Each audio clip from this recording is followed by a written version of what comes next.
So I want to begin by introducing a few people to you. They may be familiar to you, but when I started here a year ago, people said sometimes that people would appear mysteriously in the chancel or in leadership, and they didn't know who they were, and then sometimes they would disappear. They didn't know who they were, if they were ministers or not. And I think that's part of the challenge of a large congregation. We don't always know everyone. In fact, it's hard to really know more than a few people. But in responsiveness to that, I want to introduce people to you that are on the chancel today and sitting here also. So first of all, Sherry Hilliard is sitting here. Sherry is joining the church right now. She's been attending for quite a while, the whole time I've been here, certainly. And she is a former or retired MCC minister and has pastored churches in Oklahoma City, San Antonio, and Abilene. So she brings her gifts to us as a volunteer, and we're grateful to receive Sherry's gifts as a minister. So thank you, Sherry.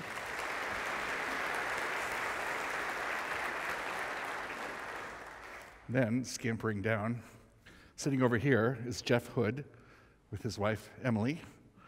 And Jeff is joining us as another volunteer minister. He's been doing some things with us over the past year. He's on the board of Hope for Peace and Justice. Their 3 children often come with them to church, and Jeff will be working with us as a Southern Baptist minister, becoming a UCC minister, hopefully. And that's my addition. People can change, I believe that. Particularly in the areas of social justice, right? So he works with H4PJ, and it'll be working with the Cathedral as a sort of minister of social justice. So I hope that you will welcome Jeff and Emily and their 3 children and their friends too. So.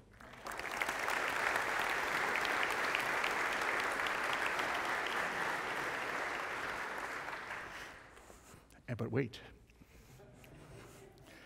Nora Sanchez is a member of our staff, but you might not see her because she's the music director at 1 o'clock at Congregación Latina, which she has served that congregation for 5 years, and she does incredible music. You'll get to hear her voice shortly. But she's not just a musician, she's a minister of music. And the Congregación Latina recognizes that, but she'll be singing with us this morning, and I wonder if you would recognize Nora Sanchez.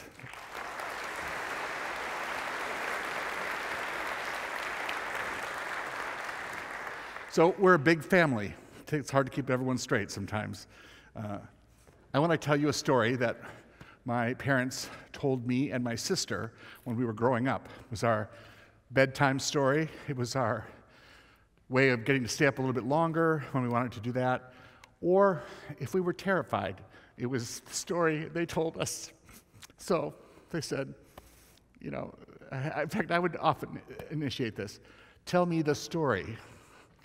And they would say, as if they didn't know this routine, what story? And I would say, the story, the story. So the story was, once there was a room full of children who didn't have parents. And they would all have parents eventually, but these 2 people, Jim and Jackie, didn't have children. So they came and looked at all the children, and they knew which one would be theirs. And they took that child home. And that child didn't come from a hospital or a doctor. That child came out of love. Other people's children just happened to them. But you were chosen. And I never tired of that story, nor did my sister. And we would tell it sometimes to each other too. And when we got birth certificates with our parents' names on them, we always wanted to see the paper too. Show us the paper. And it was very important for us. And the story comforted us. And I used to even be I was kind of freaked out by children whose parents would say, or who would say about their parents, my mother's going to the hospital to have a baby. I would think, ooh, how unpleasant. There's a more natural way. You can just choose your children. I think that my sister and I even grew up with a little sense of, I hate to say it, but superiority about the fact that we were chosen. And that story, I think, was living in my mind when I picked the scripture from Romans chapter 8, about adoption, about what it means to adopt children as your own. Paul chooses this as the metaphor to describe how God chooses us. We have different earthly parents, but God adopts us all as children of God. And because of that, we have an inseparable relationship with God. We are comforted with the lifelong knowledge that we have been chosen by one who knows us and who would never, ever forsake us. So I don't preach from Paul lightly, and Romans is not my favorite book of the Bible. If I were to have two least favorite books, it might be Leviticus and Romans. Two books I would not take on a desert island. Two, if they fell out of my Bible, I would not particularly look hard for them. But I want to say this about Paul. When he's got it right, he's really got it right. And Paul, I remind us, the writer of this passage from Romans, was not Jesus. Sometimes in Christianity, we get a little confused, and we privilege the writings of Paul on par with the teachings of Jesus. And I'm not buying it. I don't belong to Paulianity. I belong to Christianity. Paul was a person like us. Paul never met Jesus in the flesh, which is not to diminish his spiritual experience, but really that is also how we know Jesus, through the Spirit, not through the flesh. So his writings are interesting to me, though not necessarily authoritative in the same way that the teachings of Jesus are. Also, when we're reading the epistles, like Paul's letter to the Romans, it's a little bit like reading somebody else's mail or reading their email, because we're privy to something that maybe we weren't necessarily supposed to read, or that wasn't meant for us exactly, but time has made it available to us. So every time Paul writes in the epistles, it's to a very specific situation. And he might have written something different to another situation, or he might have written something entirely different if he were writing to us. Paul, I think, in the 21st century, might have found his way to Cathedral of Hope. Maybe not as a preacher, but as a member. And so the mistake of privileging Paul's writings is that we put it on par with Jesus's, or we forget that he wrote it for a very particular purpose, which might or might not have applicability today. It's poor scholarship, though, to say every word of Paul is meant for everyone today. So having said that, I really love Romans 8. It's part of a section in the middle of Paul's letter to the Romans about grace and about the Spirit. And it contains some of the most moving writing about what it means to belong to God. And I do believe it was written for people like us, if not specifically to us. So Paul begins this passage from Romans, or we pick it up in the middle, actually, in verse 14, with the assertion that, somewhere here, all who are led by the Spirit of God are children of God. And he emphasizes that we are not to be afraid or anxious or insecure because we have received a spirit of adoption, because God chose us and developed a relationship with us that can't be changed or taken from us. It is based on choice. God chooses. And he goes on to say, when we cry, Abba, Father, Mother, it's more like saying when we cry in kind of a primal way, Mom, Dad. That's what that means when we cry it out. And the word Abba is more like an intimate word. It says it's the Spirit bearing witness with our spirit that we are children of God. We cry out for what we know will come to us. When a child cries out, Ma, or Pa, or whatever words that you first formed, That's how deeply embedded and natural it is for us to cry out to God in that way. And then Paul develops this whole passage based on an understanding that adoption makes you family in a way that no one can take from you and no one can undermine. All are children of God. Now, I know that everyone doesn't believe that, and not all Christians believe it.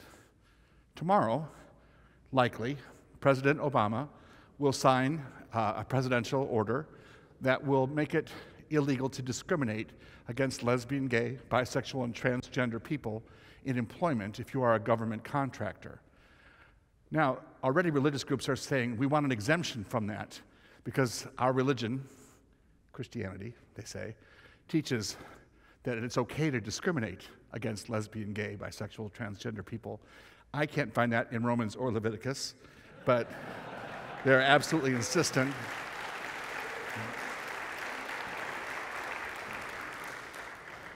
But I want to lift up how fortunate we are to be living in this time when elected leaders like President Obama do the right thing. It used to be that the only people who cared about what happened to gay people were gay people. And one test of solidarity, whether we really live our lives in solidarity and believe that everyone are all equally children of God, is whether or not we express that solidarity for others even when they're not present or not in the room.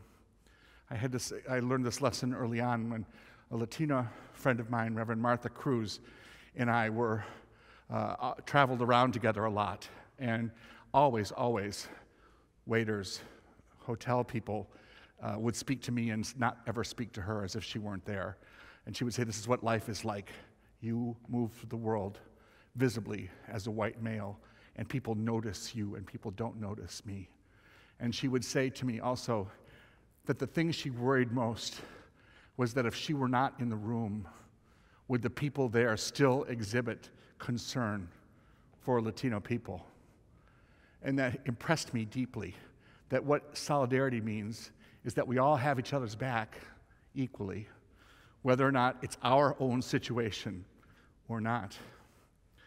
And so, when I read these things, they compel me to look not back at what Paul was writing about to the Romans, but about what is happening in our own society today. Paul says, I consider that the sufferings of this present time are not worth comparing with the glory about to be revealed to us. I like this because it acknowledges the reality of suffering. It's real. It happens. Sometimes it happens in mysterious ways. We don't understand how something is unfolding, but the suffering is real. Other times, suffering is a result, tangibly, of human failure or human meanness. Some sufferings can be prevented. But Paul says to encourage us, when we suffer, God notices, even if humanity overlooks, and promises us that whatever we suffer, our restoration and our vindication will be that much larger. This has been comforting to me at times when I've grieved, to know that my grief is a measure of the love that I have lost, but that the restoration will be even greater. It shows our capacity, but God exceeds the capacity of human loss and human grief and restores with greater joy and with greater love. The creation waits with eager longing for the revealing of the children of God. That means the whole world right now is waiting for the revealing, the coming out, the showing forth of the children of God.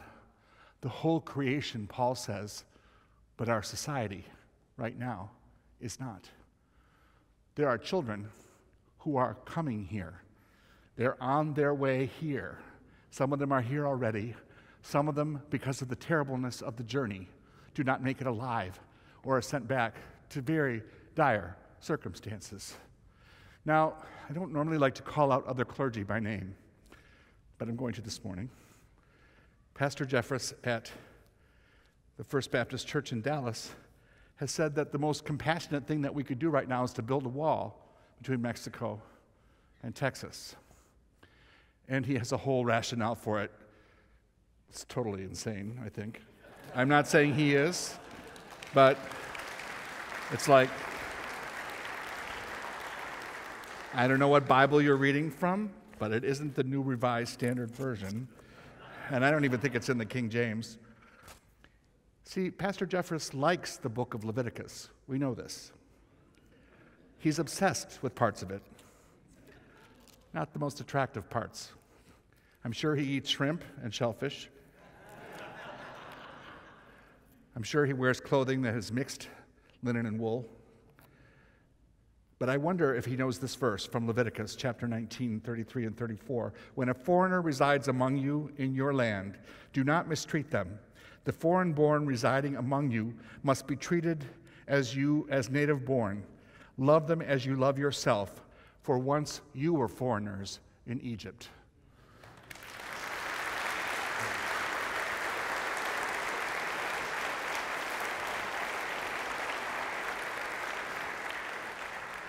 It's hard for me to imagine how you would say that, oh, that's culturally conditioned. It doesn't really apply to today. It really speaks very clearly. The people of Israel wandered. Sometimes they wandered among other people's countries. Sometimes they tried to build their own. But they understood the importance of welcoming the stranger in your midst. This is our religious heritage. Jesus, Mary, and Joseph went from their home after Jesus' birth to Egypt to flee persecution. It was unsafe for them where they were.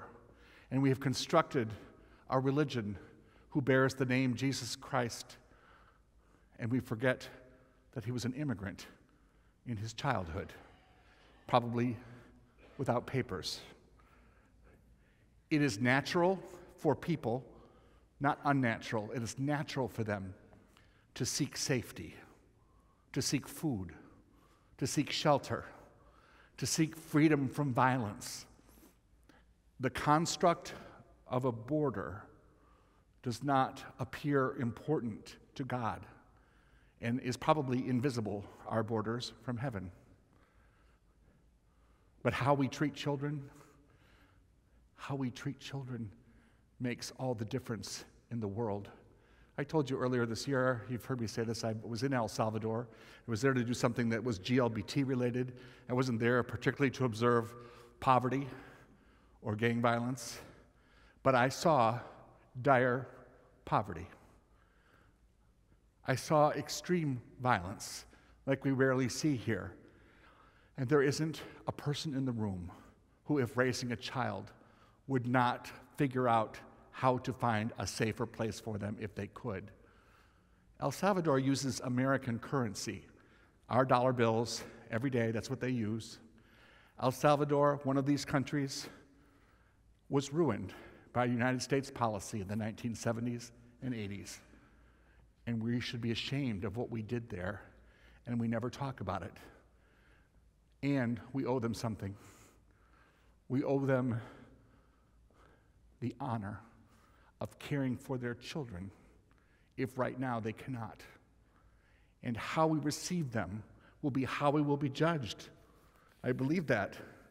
I love the governor of Massachusetts, Deval Patrick, who this week called a press conference with several religious leaders to say that they were creating a space for 1,000 undocumented children that they would welcome into Massachusetts. I believe, he said, one day we will have to answer for our actions and our inactions. My faith teaches that if a stranger dwells with you in your land, you shall not mistreat him, but rather love him as yourself, for you were strangers in the land of Egypt, Patrick said, quoting scripture. And if you see the video, it's very emotional. This is what leadership looks like. It doesn't wring hands and encourage prejudice. It says children are longing for a home. And children can have more than one home. Children can have more than one set of parents. Right now, we have the privilege of caring for children who are not safe. And I hope that we will take this like a privilege. I was thinking of this novel that Sherry read for us at the beginning, Other Women's Children, was written by a pediatrician who did AIDS work in the 80s and 90s. And she spent her days caring for, as the title of the novel says, other women's children. And many of the children that she cared for did not live. Some did. It took a toll on her. But how she coped was to dream about a different world. She refused to give up her dream that these children could be better, and that one day she'd be out of work, that there wouldn't be a need for pediatric HIV/AIDS physicians. And I urge us to think about dreaming and living into a different world. We will have the opportunity in a few weeks to welcome here Jose Antonio Vargas. Perhaps you've seen him in the news this week, who will be talking to us about what he's been witnessing in McAllen and his own experience as an undocumented person who has lived here his whole adult life and much of his young life. He didn't even know he was undocumented until he was 18. So he'll be sharing his story. And I hope that we can see this as a spiritual opportunity for us to make a difference in the world. We who have experienced prejudice have an obligation to give back right now. You know, I saw that Oklahoma now is having legal gay marriage. Oklahoma, what's up with that? Just saying. How incredible that we have lived long enough to see the things that we longed for actually coming into fruition. Many oppressed people do not have that opportunity. They know, they trust that it will happen. But how fortunate we are to have lived long enough to actually see things that even 10 or 20 years ago we couldn't even imagine. We have an obligation to give back because of that privilege to be able to see dreams fulfilled, to give back in a way that others can't right now, to give back whether or not we get anything from it, to give back even if our tax dollars pay for it and they're not our children, quote. I had the most moving experience this week I spent the week in Ohio, Columbus, Ohio, at the annual conference of the Hymn Society of the United States and America. I can out-nerd anyone in this room. I have a lifelong love for hymns, H-Y-M-N-S, and I have the little boys collected baseball cards. I collected hymn books. I have about 2,000 of them, no kidding. So there is this society for the preservation of the hymn. And we meet once a year to talk about the crisis of the disappearance of the hymn and how to make it a lively form today and how to encourage congregational singing. And it is the geekiest group of people on the face of the earth. And we get together, we walk into the room, and it's like, no, these are my people. These are really my people. I felt that when I went to my first gay pride parade 30-some years ago, but when I went to the Hymn Society, I really felt it. So the Hymn Society is the place where, do you remember, have you seen the Trip to Bountiful movie with Geraldine Page? She has a kind of stern daughter-in-law who doesn't like her to sing hymns in the house. Remember, Mother, no hymn singing. Well, this is the place where it's just hymn singing for 4 days. We never cut a stanza, never, not once. There are hymn singing flash mobs. I mean, we went around, you know, it was it's an older group, but there are young people coming to it now, which is heartwarming. And what happens is these are people involved in church music all around the country in different denominations. It's not a political group, okay? Who likes hymns? Well, it's not, it's a pretty conservative group in many ways. But we have a rule, which is we'll sing anything. So this year, there were 2 new hymnals that were showcased. The people who put together the new Presbyterian hymnal. And then there's this denomination called Community of Christ. That's their new name. They just adopted it. But their old name, until a few years ago, was the Reorganized Church of Jesus Christ of Latter-day Saints. Who knew? There was a Mormon group that left New York with Joseph Smith and stayed in Independence, Missouri in their trek across the country. They didn't go to Utah. They didn't have all the revelations that happened in Utah. They see themselves as the pure Mormons, and the much, much, much larger group in Salt Lake sees them as the Antichrist. So it's good company, you know. And so they labor with this kind of stigma in Independence, Missouri. They're mostly found there. They're very tiny. Because the bigger Mormons disdain them. But the people where they live still see them as Mormons, and they are, there's a prejudice against them. And so they're very small, but they have a new hymnal. They were very proud of it. So they gave us all copies. And a few years ago, they had a revelation, that's how they do it, that said they should welcome lesbian, gay, bisexual, and transgender people. That marriage should be available to lesbian and gay, bisexual, transgender members. That communion should be offered to lesbian and gay, bisexual people, and that ordination should be available to them. Now, I realize this didn't make the front page of the New York Times in the same way that it would if the larger Salt Lake City Mormon Church did this, but they were very proud of it because it didn't increase their popularity with anybody, but they believe it. And they had meetings around it and conversations, and they all affirmed it. And so they came out with their new hymn book. It has sections like interfaith acceptance, and this section called Invitation and Hospitality that features this hymn that talks about welcoming gay and lesbian people into their churches. And so they invited everyone to stand and sing together this new hymn as part of their new belief that God welcomed gay people. Well, it got a little cold in the room, but we have a rule at the Hymn Society: we'll sing anything. So everyone stood and they sang this hymn. And it has this third stanza, which they said was for teenagers who ended their lives because they had been told that God did not love them. Oh, we pray for all the young lives cut short by fear and shame, so afraid of who they are and whom they love. May the message now be banished that your love is for the few. May their faith in you renew. Oh, may our hearts and minds be opened. Fling the church doors open wide. May there be room enough for everyone inside. For in God there is a welcome. In God we all belong. May that welcome be our song.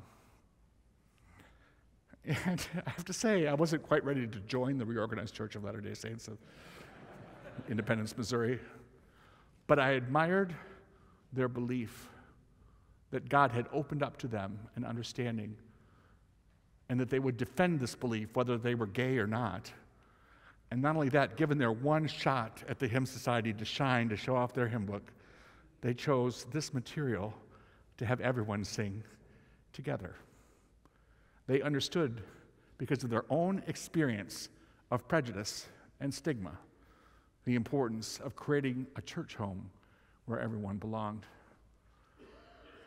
Here's my prayer for us, that in the weeks to come, we will find ways not only to provide material comfort for the children who are coming to us, but we will find the heart to advocate for social policy change so that the natural flow of children seeking safety will be honored and recognized, and that we will adopt them, not co-opt, adopt, as if they were children of our flesh, and that we will work also to bring their families together, and so that we will be a world without borders.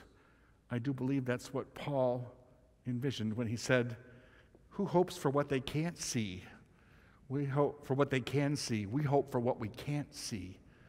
We have to keep hoping for what hasn't happened yet, and never tire in our zeal to create homes, families, churches, cities, societies, where all children are welcomed and loved.